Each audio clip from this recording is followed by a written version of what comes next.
Can drug-induced visions really bring peace of mind? And later, young Americans just say yes to illegal drugs.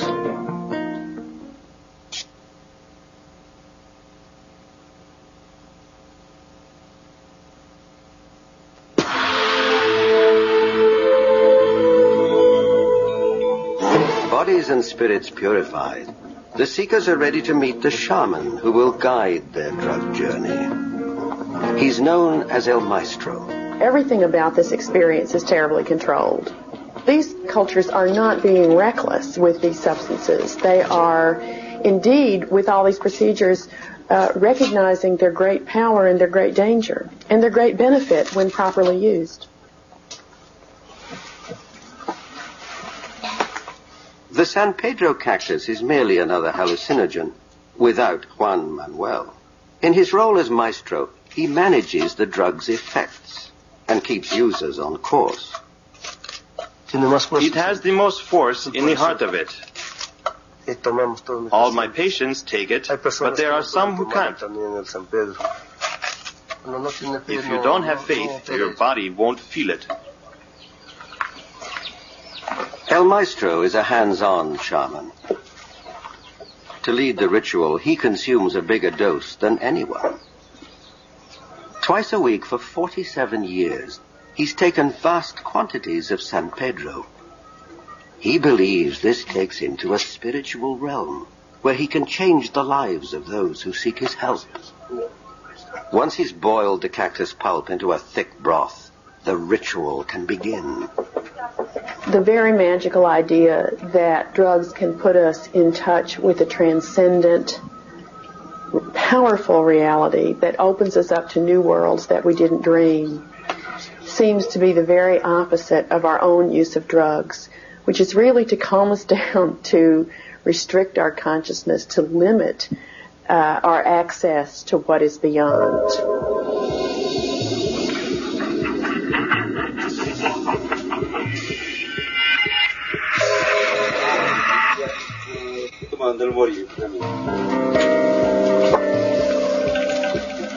Muy blanco, vamos despertando.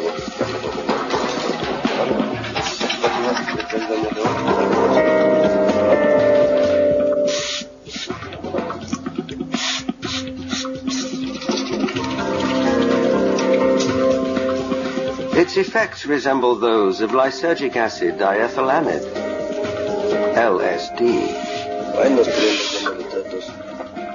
Many Western countries outlaw mescaline.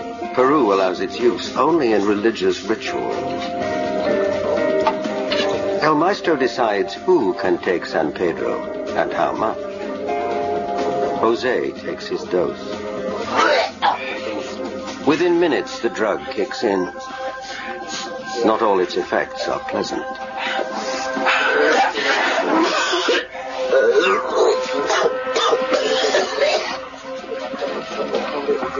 Time loses meaning. The visions begin.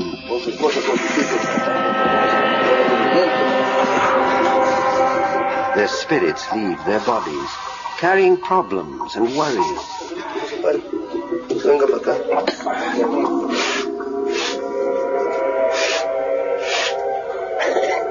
El Maestro says San Pedro lets him see inside each seeker, so he can pinpoint problems, and using the power of San Pedro, ease them. When you are on San Pedro, you get powers from the mountains and the lake. It's when a person has a strong problem. With the San Pedro, you can see as though through a mirror. Like we call it here, a transmission. And then I tell them certain things, and there's clarity. Rationalists may say that this shaman, under the power of the mescaline, is a faker and is just saying what comes to his mind. But he wouldn't be a shaman for very long if there weren't, quote unquote, recovery.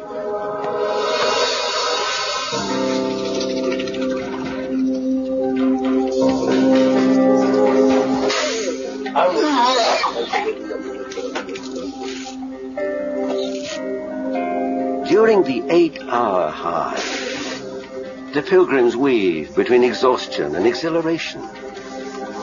Believers say this enhances the drug's strength.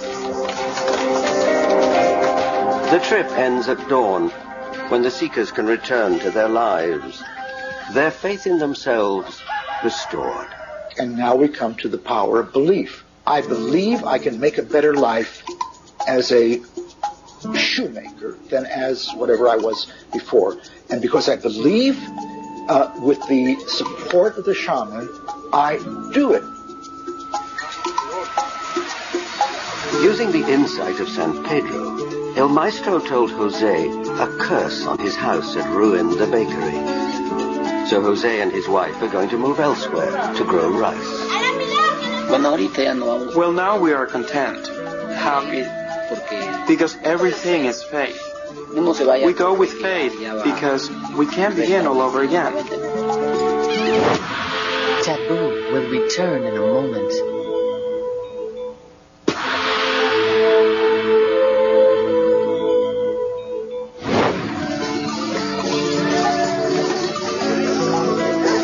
Dr. Ruiz still doesn't know how San Pedro helped him overcome the tragedy of his nephew's death.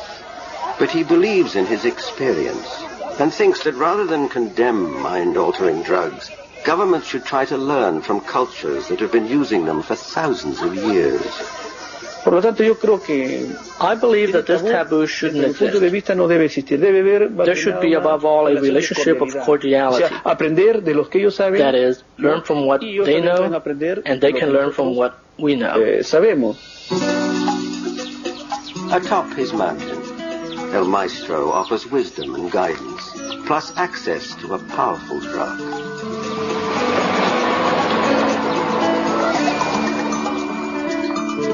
Other societies routinely ban such experiences, but prohibition has not eliminated drug use. The drug experience is thoroughly unacceptable, yet everyone does drugs. Anyone with any resources can get any drug he or she wants. In fact, it sometimes seems that banning drugs only makes them more attractive. What if taking a pill could allow your true self full, free flight? What would you risk to have that experience?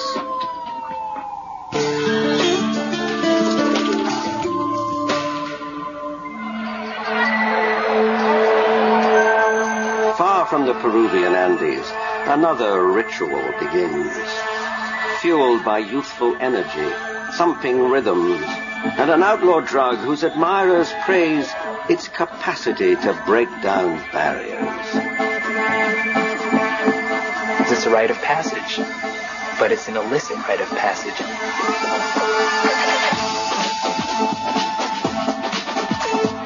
This rite of passage is a rave, an all-night dance party.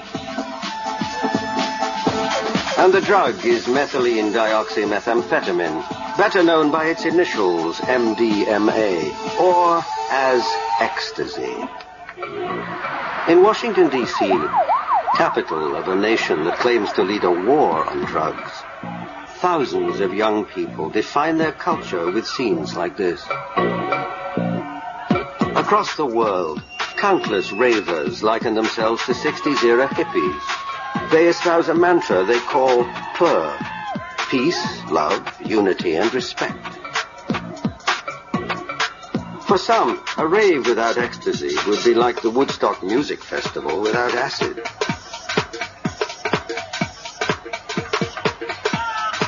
Ecstasy is an amphetamine compound that delivers so strong a sense of empathy it saw use in psychotherapy until 1985, when the U.S. banned the drug after studies showed it could cause brain damage. There are no legitimate uses for this drug. We are very fearful of drugs, and in our society the choice that we've made is to punish people for experimenting with them, or alternatively to give the authority over dispensing them to healers that we call physicians and psychiatrists. That's what we do in order to control the negative effects of those drugs. The control